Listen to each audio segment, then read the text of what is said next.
Welcome to my channel. आज की date है 27 फरवरी और आज निफ्टी बैंक निफ्टी की एक्सपायरी थी। बैंक निफ्टी की मंथली थी और निफ्टी की वीकली और मंथली दोनों एक साथ ही आज ही थी। तो आज देख लेते हैं निफ्टी बैंक निफ्टी में हमें कहाँ पे एंट्री मिल सकती थी और कहाँ पे प्रॉफिट बना सकते थे। तो आज निफ्टी गैप अप ओपन हुआ, ऊपर से R1 पिवोट के R1 रेजिस्टेंस के पास ही ये नीचे आया, पिवोट को ब्रेक करके सीधा नीचे गया।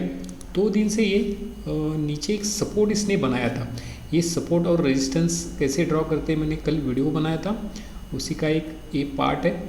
यानी ये सपोर्ट जोन है, ये कभी कभी ये ऊपर से टच करके जाता है, कभी बीच में, कभी लास्ट तक, यानी ये पूरा जोन होता है सपोर्ट का।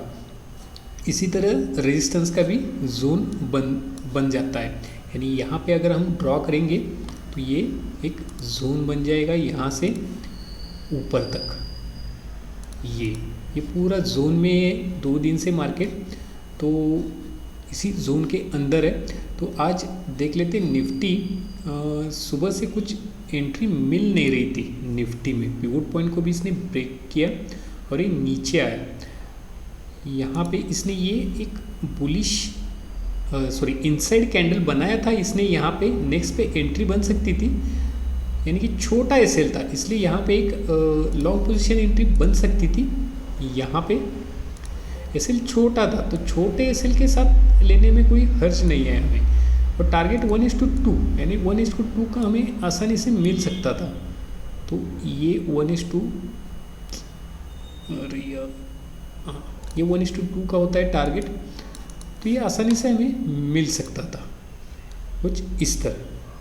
तो ये छोटा एसएल अगर जहाँ पे दिख जाए पैटर्न के पास, एक्चुअली ये किसी सपोर्ट या रेजिस्टेंस के पास हमें पैटर्न देखना है। यहाँ पे थोड़ा नीचे था सपोर्ट, तो एसएल छोटा था तो ये एंट्री बन सकती थी। इसके बाद ये वापस नीचे आया, पिवोट पॉइंट को टच करके नीचे सपोर्ट के पास ये टच करके फिर वापस ऊपर गया। यहाँ पे इसने टच किया, ऊपर गया और वापस ये नीचे आया और यहाँ पे इसने एक मॉर्निंग स्टार पैटर्न बनाया। नेक्स्ट कैंडल पे एंट्री बन सकती थी लॉन्ग पोजीशन। यहाँ भी एसएल छोटा था पैटर्न के नीचे, टारगेट 1:2 या उससे थोड़ा ज़्यादा हमें मिल सकता था। पिवोट पॉइंट तक का टारगेट हम ले सकते थे। तो ये थी निफ्टी की सेकंड एंट्री। यहाँ एक प्रॉब्लम ये हुआ कि बहुत देर के बाद इसने टारगेट हिट किया, लेकिन आप इन द मनी देखोगे 22,450 की कॉल मैं देख रहा था इसी समय पे। यहाँ पे 22,450 की कॉल यहाँ पे एंट्री थी। यहाँ भी एक पैटर्न बना है मॉर्निंग स्टार पैटर्न पिवोट के S2 सपोर्ट के पास, तो यहाँ पे एंट्री बन सकती थी। टारगेट 10 पॉइंट का एसएल था, उसके अगेंस्ट टारगेट 20 या 30 पॉइंट का हम रख सकते थे। लेकिन ये बहुत देर के बाद एक साइडवेज में ही रहा है, ये ऊपर गया ही नहीं। 1:1 ही हुआ है यहाँ पे, 1:2 का टारगेट इसने दिया ही नहीं। एक्चुअल इसका भी एसएल छोटा था, तो ये इसके मुकाबले यानी निफ्टी के स्पॉट चार्ट के मुकाबले ये टारगेट अचीव नहीं हुआ। तो कभी कभी ऐसा भी सिनेरियो आता है जब हमें इतनी देर तक रुकने के बाद टारगेट तो मिलता है स्पॉट पे, लेकिन ऑप्शन पे हमें टारगेट नहीं मिलता। तो कुछ देर के बाद हम कॉस्ट टू कॉस्ट एसएल लगा के रुक सकते हैं, यानी आप अपना लॉस कुछ नहीं होगा इस तरह से। तो ये थी निफ्टी की एंट्री। बैंक निफ्टी में देख लेते हैं। बैंक निफ्टी भी गैप अप ओपन हुआ, ऊपर कल के हाई के पास, हाई का रेजिस्टेंस इसने ब्रेक किया और ये सीधा ऊपर गया।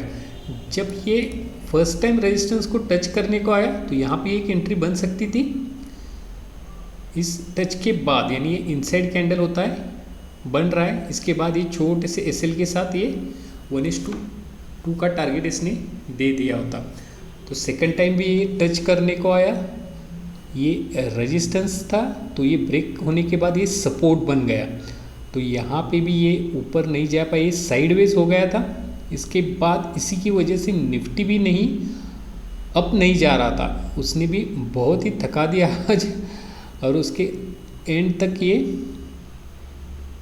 इसने ब्रेक डाउन करके ये सीधा नीचे आया क्लोजिंग के वक्त, यानी ये सपोर्ट इसने जब ब्रेक किया तब ये नीचे आया। लेकिन यहाँ पे भी कोई पैटर्न नहीं दिख रहा है।